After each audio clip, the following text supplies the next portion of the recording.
I am Saurabh Pandey और इस video में हम क्लास 12th स्टूडेंट्स के लिए अल्टरनेटिव करेंट्स के कुछ इम्पॉर्टेंट क्वेश्चंस को रिवाइज करने जा रहे हैं।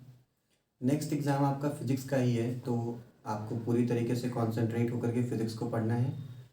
और अल्टरनेटिंग करंट एक बहुत ही आपका इम्पॉर्टेंट चैप्टर है जिससे आपको क्वेश्चन आते हैं, लॉन्ग टाइप में भी आता है आपका क्वेश्चन। पहला क्वेश्चन देखिए हमारे पास ये है कि prove that an ideal capacitor capacitive circuit में जो आपका है डज नॉट डिसिपेट पावर, मतलब एवरेज पावर जो होगा उसकी वैल्यू जीरो होगी। किस सर्किट के लिए? कैपेसिटिव सर्किट के लिए। तो एक आपका कैपेसिटर कनेक्टेड होता है अल्टरनेटिंग सोर्स से, E equal to E naught sine omega t. अगर ये क्वेश्चन आपका अगर शॉर्ट में आता है, मतलब अगर 2 मार्क में आता है, तो आप इस तरीके से कर सकते हैं कि वोल्टेज का इक्वेशन होता है E equal to E naught sine omega t, और कैपेसिटिव सर्किट के लिए जो करंट आएगा वो आएगा I naught sine omega t plus pi by 2। अगर ये क्वेश्चन शॉर्ट में आता है, मतलब 2 मार्क में आता है, तो आप किस तरीके से करेंगे कि ये वोल्टेज और करंट इन दोनों इक्वेशन को आप डायरेक्ट लिख लेंगे, और यहाँ पे क्या होगा, दिख रहा होगा आपको कि current leads by pi by 2 phase. Current जो है वो पाई बाई 2 फेज से लीड कर रही है यहाँ पे वोल्टेज से। तो जो फेज आ रहा है वो कितना है? पाई बाई 2 का है। और एवरेज पावर की आप जब फॉर्मूला लिखेंगे तो ये हो जाएगा आपका I effective V effective into cos phi की वैल्यू जो फेज आ रहा है वोल्टेज और करंट के बीच में वो पाई बाई 2 का है, तो ये हो जाएगा आपका I effective into V effective cos pi by 2। Cos pi by 2 90 degree, ये जीरो हो जाएगा। इसका मतलब एवरेज पावर जो हो गया कैपेसिटिव सर्किट के लिए वो जीरो हो गया। तो इस तरीके से डायरेक्ट इन दोनों इक्वेशन को लिख सकते हैं अगर ये शॉर्ट में आ रहा है। तो अगर मान लीजिए ये क्वेश्चन आपको लॉन्ग में आता है तो आप क्या करेंगे, पहले इस इक्वेशन का यूज़ करके इस इक्वेशन को प्रूव करेंगे। वो कैसे करते हैं? आई इक्वल टू होता है आपका d q by d t, और कैपेसिटर में जो चार्ज होगा उसको हम लिख सकते हैं q equal to C into V. C और वी की वैल्यू यहाँ पे है, ये हो जाएगा आपका ई नॉट साइन ओमेगा टी। इसको अगर हम डिफ्रेंशिएट कर लें करंट निकालने के लिए तो आई इक्वल टू हो जाएगा सी और ई नॉट तो बाहर है, d by d t of sine omega t. ये हो जाएगा सी और ई नॉट, और साइन ओमेगा टी का करेंगे तो कितना हो जाएगा? Cos omega t into omega. तो ये टर्म आपकी बन गई omega C E naught cos omega t. Cos omega t को लिख सकते हैं हम sine omega t plus pi by 2। तो ये बन गया आपका omega C E naught sine omega t plus pi by 2। इसका मतलब जो करंट है वो लीड कर रहा है आपका by phase pi by 2 with the voltage के साथ जो करंट है वो पाई बाई 2 फेज से लीड कर रहा है। तो फाई की वैल्यू हो गई पाई बाई 2। फाई की वैल्यू पाई बाई 2 है, तो जो पावर एवरेज पावर का जो डिसिपेशन होगा वो कितना आ जाएगा? जीरो। तो ये 2 तरीका है आपका। अब है देखिए, इस टाइप का क्वेश्चन भी आपको बहुत पूछा जाता है, शॉर्ट में ही पूछा जाएगा, या तो आपका 1 मार्क वाले में मल्टीपल चॉइस में, या 2 मार्क वाले क्वेश्चन में, कि ईएमएफ आपको इस फॉर्म का दे दिया है, इज कनेक्टेड अक्रॉस और रजिस्टर आर इक्वल टू आपका 50 ओम है।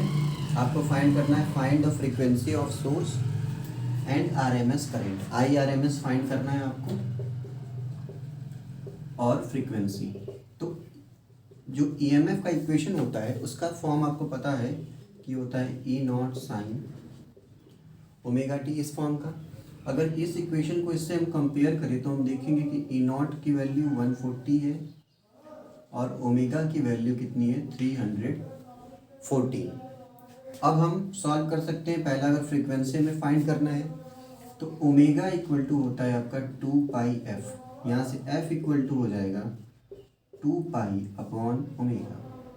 2 पाई मीन्स 22/7 एंड ओमेगा ओमेगा को कंपेयर करके आपने फाइंड कर लिया, ये आपका 314। अगर हम इसको सॉल्व करेंगे तो यहाँ से फ्रीक्वेंसी आ जाएगी आपका हर्ट्ज में, और IRMS तो ये हो जाएगा आपका I मतलब करंट, तो ये हो जाएगा voltage divided by resistance. IRMS equal to ERMS by R, ये वैल्यू यहाँ पे हमने पुट कर दी। अब ERMS हमें नहीं पता है, तो ERMS फाइंड करने के लिए मतलब अगर root mean square value find करनी है तो peak value divided by √2। Peak value means 140 और डिवाइडेड बाई √2। इस वैल्यू को यहाँ अगर हम पुट करते हैं तो ये हो जाएगा आपका 140 बाई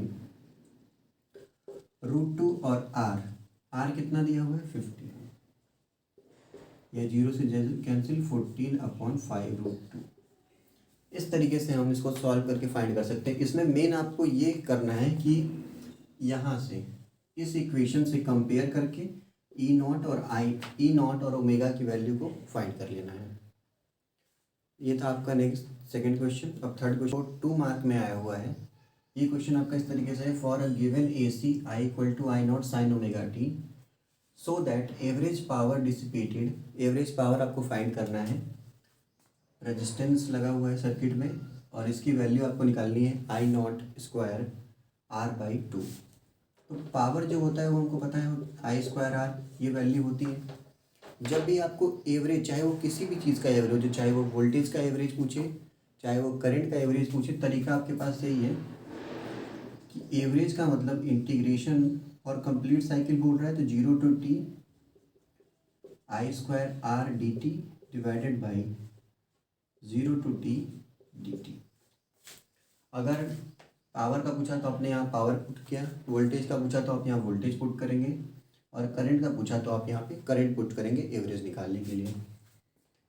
तो 0 to 2 dt का कितना हो जाएगा, पहले इसको हम लिख लेते हैं I² R dt। 0 to T dt का हो जाएगा कैपिटल T, तो इसको इस तरीके से लिख सकते हैं 1/T, और I की जगह पे पुट कर सकते हैं I0 sin ωt। क्वेश्चन में आपको दिया हुआ है कि करंट इस फॉर्म का है, तो 0 to T हो जाएगा I0² R sin² ωt dt। यहाँ से I0 की वैल्यू कॉमन है, R की वैल्यू कॉमन है, बाहर कर लेते हैं तो यहाँ पे I0² R/t कॉमन है। इंटीग्रेशन होगा आपका 0 to T sin² ωt dt। AC के चैप्टर में ये इंटीग्रेशन आपको बार बार यूज़ होगा, एवरेज पावर निकालने के लिए, एवरेज करंट निकालने के लिए, RMS करंट निकालने के लिए, RMS वोल्टेज निकालने के लिए। इसकी वैल्यू आपको ध्यान में रखनी है 0 to T। वैसे तो आप इसको फाइंड भी कर सकते हैं, इसको आप कैलकुलेट भी कर सकते हैं, लेकिन अगर आपको ध्यान रहेगा तो आपका टाइम बचेगा। तो 0 to T sin² ωt dt होता है आपका कैपिटल T/2। अगर ये वैल्यू हम यहाँ पुट कर दें तो ये आपका बिकम हो जाएगा आपका I² R t, यहाँ पे क्या हो जाएगा कैपिटल T/2। ये वैल्यू कैंसिल हो गई, यहाँ से बचा आपका I² R/2। इस तरीके से हम प्रूव कर सकते हैं कि एवरेज पावर की जो वैल्यू है वो I0² R/2। ये था हमारा थर्ड क्वेश्चन।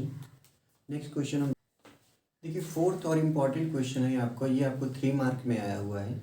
इस तरीके से आपको थोड़ा चेंज करके पूछता है। डायरेक्ट आपको, ये जरूरी नहीं है कि डायरेक्ट आपको कैपेसिटर सर्किट दे दे, इंडक्टर या LCR सर्किट आपको डायरेक्ट दे दे, ये इंपॉर्टेंट नहीं है, ये ज़रूरी नहीं है।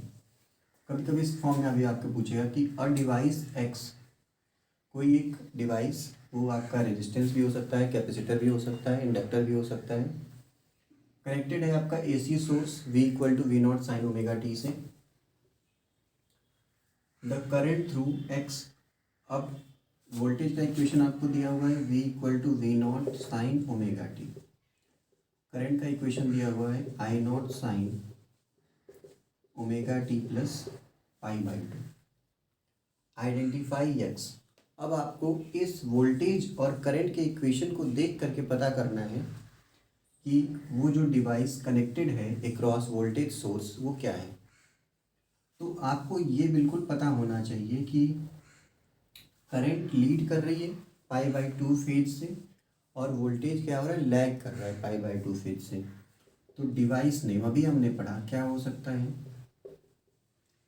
कैपेसिटर। तो जो एक्स है वो क्या है, कैपेसिटर लगा हुआ है। Second, graph between V and I. अब आपको जो वेव डायग्राम बनाना है, सेकंड आंसर किस तरीके से आप लिखेंगे कि ग्राफ बनाइए बिटवीन वी एंड आई, मतलब वोल्टेज जो है वो π/2 फेज से लैग कर रहा है। तो ओमेगा टी ये हो गया, ये आपका आपने बना दिया साइन का कर्व वोल्टेज के लिए। ये हो गया v equal to V naught sine omega t. अब करंट क्या होगा, लीड करेगा π/2 फेज से। तो कुछ इस तरीके से आप बनाएंगे, लीड करता हुआ π/2। ये यहाँ से स्टार्ट हो रहा है, ये π/2। ये किसके लिए, I equal to I naught sine omega t plus π/2। इस तरीके से आप सिंपली, अब ये बात आपको बिल्कुल अच्छे से याद होनी चाहिए, पता होनी चाहिए कि अगर आपका करंट लीड कर रहा है π/2 फेज से तो वो कौन सा सर्किट होगा, वो होगा आपका कैपेसिटर का।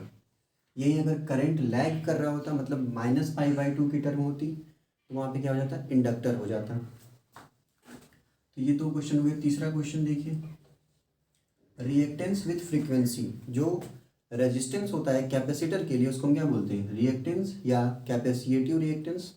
उसका वेरिएशन फ्रीक्वेंसी के साथ किस तरीके से होगा, तो जो फ्रीक्वेंसी है वो रिएक्टेंस के साथ कैसे वेरी करता है। तो एक्स सी इक्वल टू होता है आपका 1/ωc। रिएक्टेंस का मतलब रेजिस्टेंस फॉर कैपेसिटर, तो इसको हम लिख सकते हैं 1/2f(c). तो जो कैपेसिटिव रिएक्टेंस है वो फ्रीक्वेंसी के साथ इन्वर्सली प्रोपोर्शनल है। तो ग्राफ कैसे बन जाएगा, इस तरीके से बनेगा। फोर्थ क्वेश्चन क्या है, देखिए फेजर डायग्राम। इस करंट और वोल्टेज के इक्वेशन को देख करके आपको फेजर डायग्राम अगर ड्रॉ करना हो तो आप कैसे ड्रॉ करेंगे। देखिए फेजर डायग्राम ड्रॉ करने के लिए ये हमने ले लिया इसको रहने देते हैं। देखिए करंट जो है वो π/2 से लीड कर रहा है, मतलब मान लीजिए अगर फेजर वेक्टर वोल्टेज के लिए आपने ले लिया ओमेगा टी, किसके लिए, वोल्टेज के लिए। तो फेजर वेक्टर का रोटेशन होगा कितने से, π/2 फेज से ज़्यादा। तो यहाँ से इसको हम और आगे, ये जो हमारा एंगल बन रहा है, ये वाला जो एंगल बन रहा है वो कितना है, π/2 है। और ये फेजर वेक्टर किसके लिए आ गया, करंट के लिए।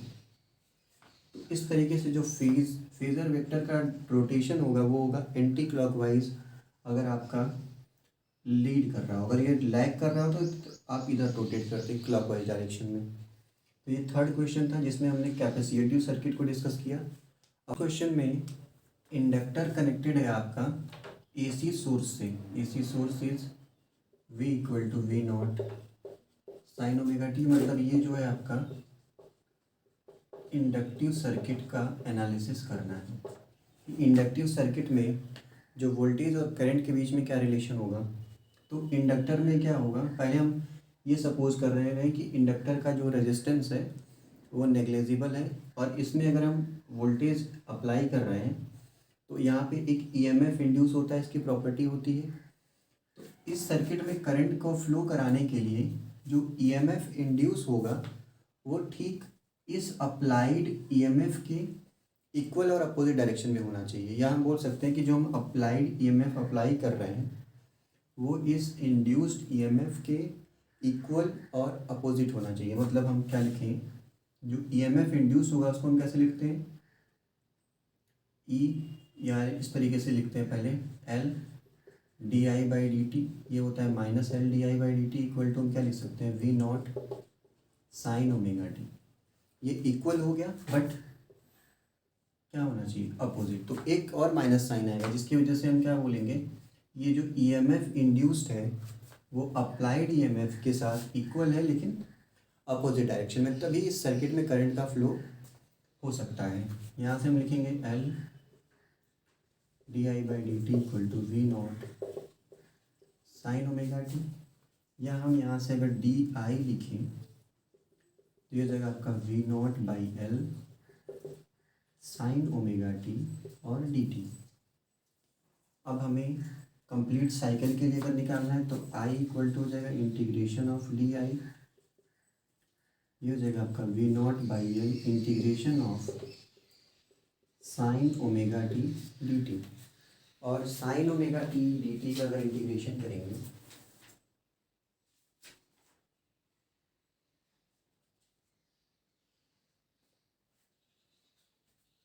Sign omega t d t का इंटीग्रेशन करेंगे तो आपका आ जाएगा माइनस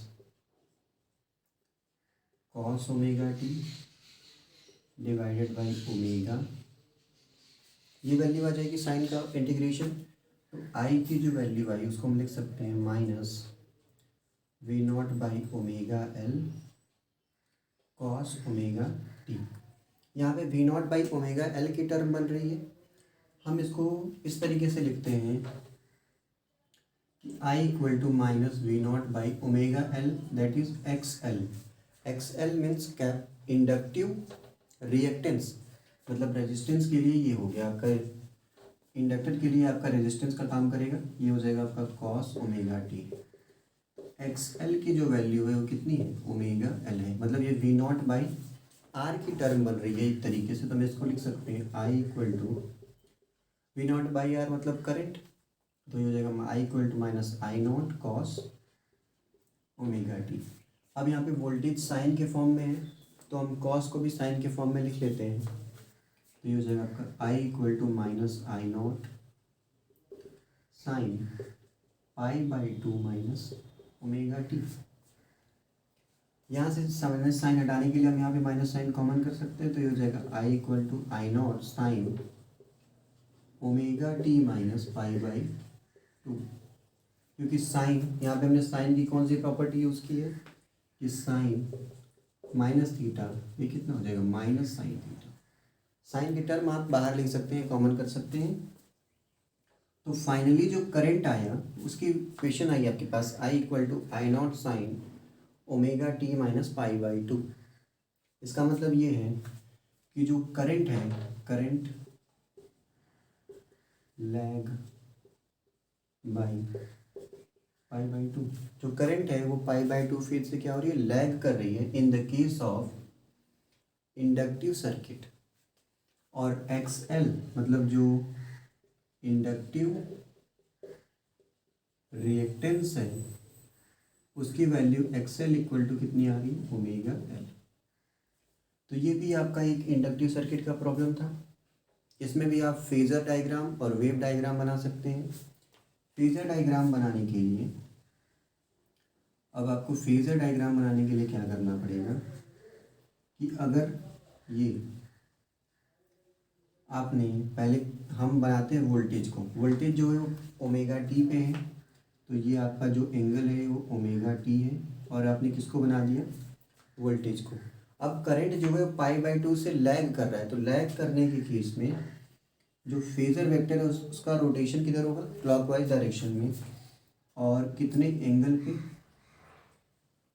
90 डिग्री। तो ये जो एंगल आपने बना दिया ये हो गया आपका पाई बाई टू, और ये जो आपने इक्वेशन फेजर वेक्टर बनाया हो किसके लिए, करंट के लिए। या और इसको हम सिंपल वे में बना सकते हैं इस तरीके से, ये वोल्टेज है और ये करंट है, और इनके बीच में कितना एंगल है, 90 डिग्री। इससे आप देख करके पता कर सकते हैं कि वोल्टेज जो है वो पाई बाई टू से आगे है और करंट जो है वो पाई बाई टू से पीछे है। या फिर बोल सकते हैं करंट पाई बाई टू से पीछे और वोल्टेज पाई बाई टू से क्या है, आगे है। इस तरीके से आपको फेजर डायग्राम बनाने आना चाहिए। और ये हमारा था 5वां क्वेश्चन जिसमें हमने इंडक्टिव सर्किट को डिस्कस किया। अब नेक्स्ट क्वेश्चन को करते हैं। सर्किट के लिए डिटेल्ड एक वीडियो मैंने बनाया हुआ है, उसको आप देख सकते हैं। उसमें पूरा LCR सर्किट का डिस्कशन है। LCR काफ़ी इंपॉर्टेंट टॉपिक है आपका अल्टरनेटिंग करंट के चैप्टर से, इसलिए उसका सेपरेट वीडियो है, आप उसको देख सकते हैं। तो ये आपका पार्ट 1 था जिसमें हमने डिफरेंट सर्किट को डिस्कस किया है। आपका कैपेसिटर का सर्किट है, रेजिस्टेंस का सर्किट है, इंडक्टर का सर्किट है, तीनों का कॉम्बिनेशन है, अलग अलग टाइप के डिफरेंट न्यूमेरिकल्स हैं। अगर आपको कोई डाउट हो तो प्लीज़ कमेंट करिए। इसके सेकंड पार्ट में हम क्या करेंगे कि ट्रांसफार्मर को डिस्कस कर लेंगे, AC जनरेटर को डिस्कस कर लेंगे, और रेजोनेंस को डिस्कस कर लेंगे। तो आपका कंप्लीट रिवीजन हो जाएगा अल्टरनेटिंग करंट का। तो आई होप कि आपके लिए ये वीडियो जो है यूज़फुल है। All the best for your exam. Thank you for watching. Please like share and subscribe to my channel.